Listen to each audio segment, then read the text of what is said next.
Tonight on Cosmic Cantina, we're getting into cults so you don't have to. The idea of the cult goes back to the earliest times in America, and we don't seem to have learned anything since then. So, anyway, what if cults were used to manipulate populations by government groups? Or maybe, just maybe, the reptilians got involved and are messing with us for shits and giggles. Either way, we're asking you to believe us without question and give yourself over to the Cosmic Cantina and everything we stand for.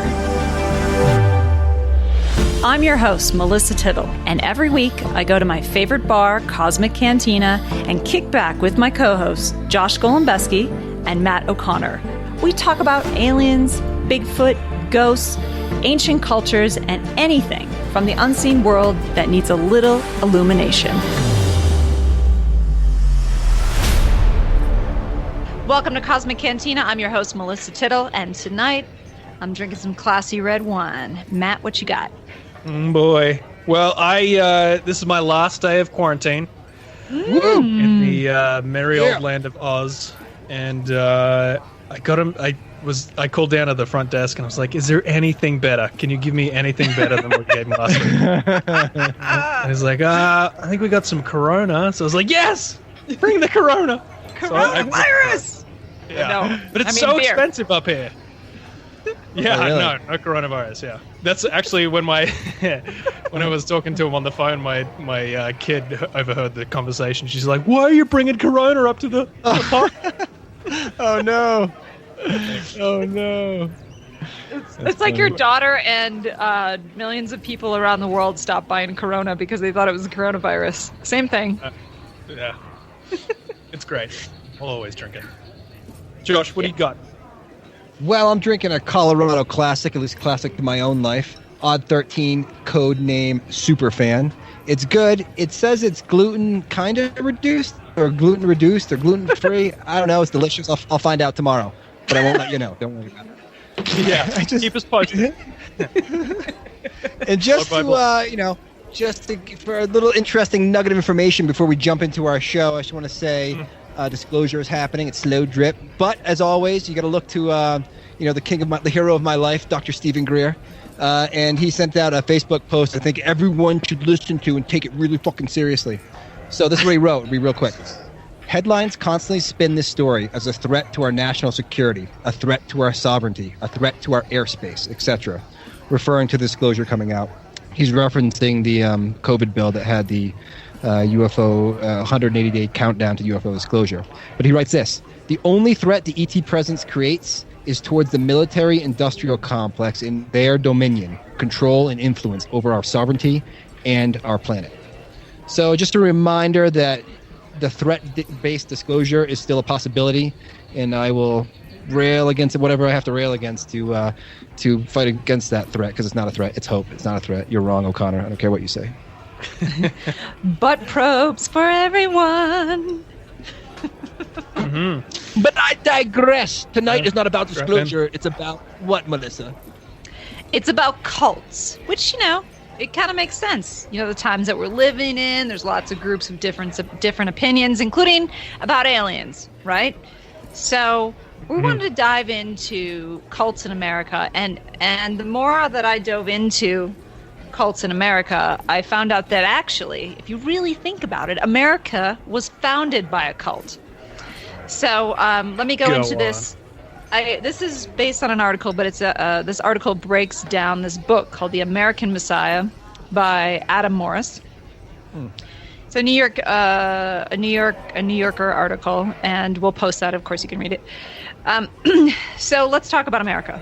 So we all know, or maybe we don't know, but the first group of people to come to America from Europe were the Puritans, and they came to Jamestown. They set up their camp, and of course, we all celebrate a holiday in November called Thanksgiving, because they didn't quite survive very well, so they asked the Native Americans to help them, and then we all know the story after that.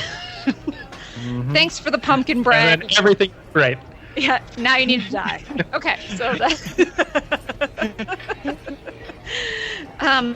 But what has been overlooked in history books is the Puritans were escaping persecution in Europe And so they're like, we are going to go to a new land and we'll be secluded by all those people that don't believe what we believe. And we're going to go talk to God, and we're going to go to this new land, and we're going to set up this quote unquote cult.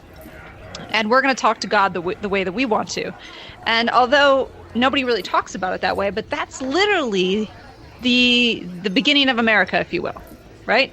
The beginning of these settlements, it first started with the idea of a religious persecution, escaping a mainstream and going to a place that was secluded, a little bit like Jimmy Jones. I don't know if you're familiar with that story, but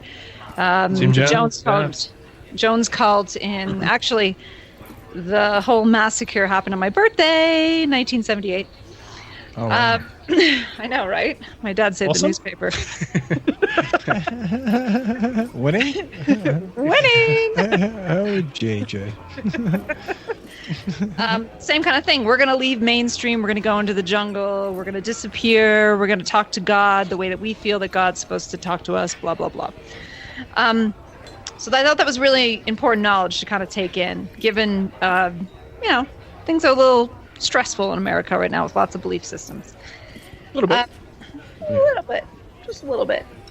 There's also, so this article breaks down a lot of different kind of messiahs or cult leaders or religious fanatics that kind of popped up in early America.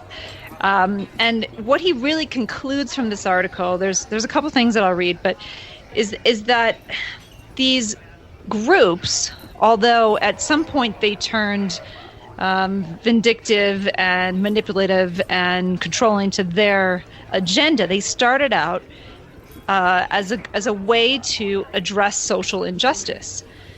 And he makes a really good point about this, is that it doesn't matter what the social injustice was. This was a group that was going away from mainstream, was coming together and saying, women's rights, racial rights, like all those kinds of things. But then it turned into this manipulative force.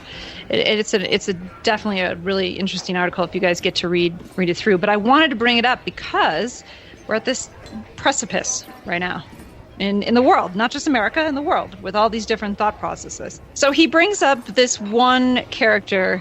His name is Sirius Teed. And he lived in New York in 1839, and he specifically said, "You can't be serious." Sorry, that was you guys, silly. We're actually not doing any dick jokes this podcast. Only really bad dad jokes. Yes, just terrible dad jokes. I've been cooped up for a week, 2 weeks. I can't help it. Sorry, carry on. All right, I'll make this quick. So. And I want you to listen to the details of the story because it sounds like a lot of people that like talk to whoever and say that they're the chosen one. Okay. Sirius Teed, 1839. He's done every job in the book. He mops floors. He's working for this person and that person as he grows up. Then he learns a trade called electrotherapeutic apparatus, which is some kind of device that's like a health benefit thing. And then he kind of gets this taste for playing like a doctor, but he's not really a doctor. It's like going to one of these alternative healing type places. Teed starts believing that living within him is a spirit of some sort. And he would go on to proclaim that this spirit had once empowered Enoch or Elijah or Jesus. So he was saying he was possessed or he was empowered. It was like a union between him and an entity?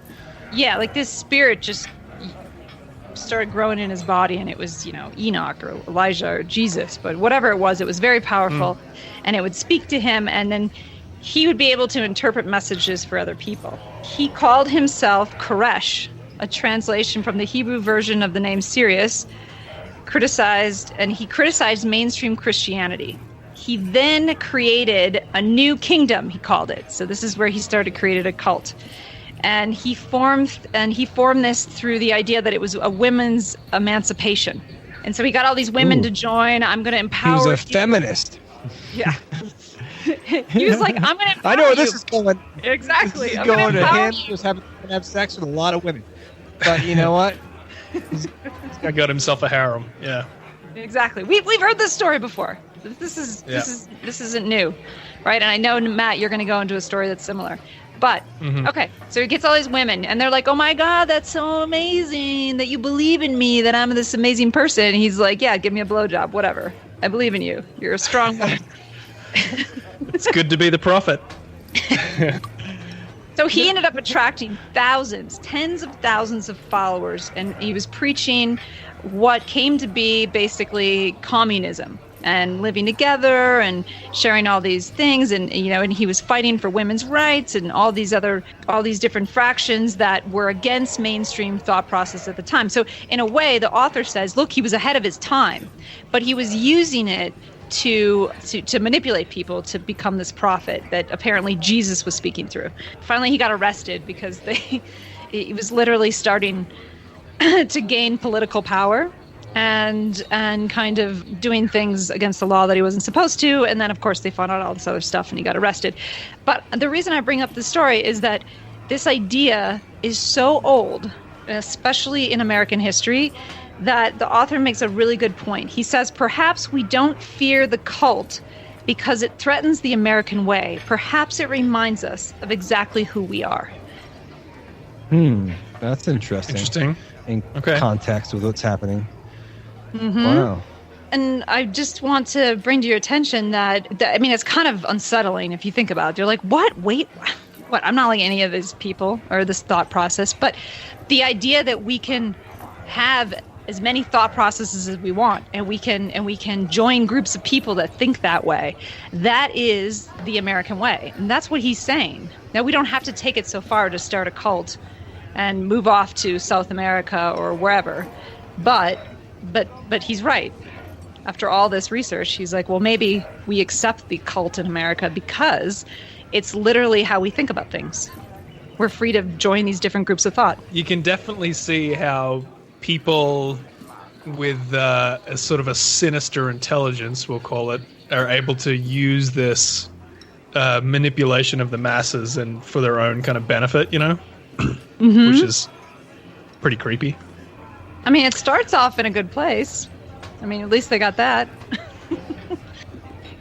I feel like cults are just when people just get lost in life and end up joining a cult because it has such a strong tribe feel to it. I feel like that's why people get lost in like wild conspiracies and cults and get hooked up into these things. They just have no purpose. They're not part of like a tribe. They feel no like greater good to do something better with their lives. And I feel like cults give that to people. Like, if we overcome this, we can change everything. And like before in their life, they were so bored. They weren't doing anything with their life. They were unmotivated. And suddenly there's like, oh, this thing out there I can be a part of. I feel like that's a large part of it for a lot of these people. Mm-hmm. Yeah, but it probably attracts this intrinsic part of human nature, I think. I think that's probably true.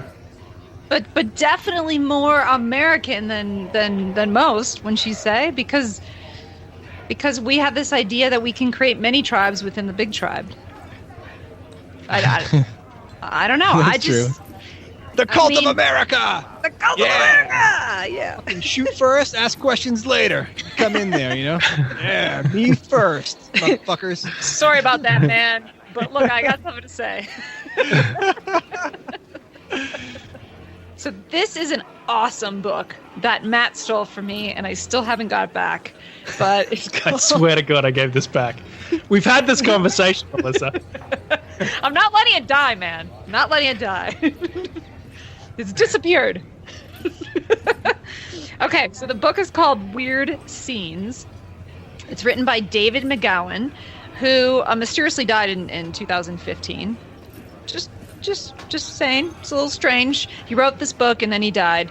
And I remember that this woman who was a musician, she was my neighbor, I was living up in the Hollywood Hills, she handed me this book and she's like, I knew this author, he went to all this research to make this book, and then he literally died like 6 months later. And I was like, really? I have to read this book. And it was all about the music scene in Laurel Canyon back in the 60s. And so this book claims that the CIA created the hippie cult in the 1960s. And it's a fascinating read. I don't know if I believe everything, but here's some of the questions that it poses in this book. Did you know that LSD and hippies were invented by the CIA in the 1960s? The idea was to hook kids on sex, drugs, and rock and roll so that they would not overthrow the military-industrial complex. accomplices in this scheme, he says, was the England's Beatles,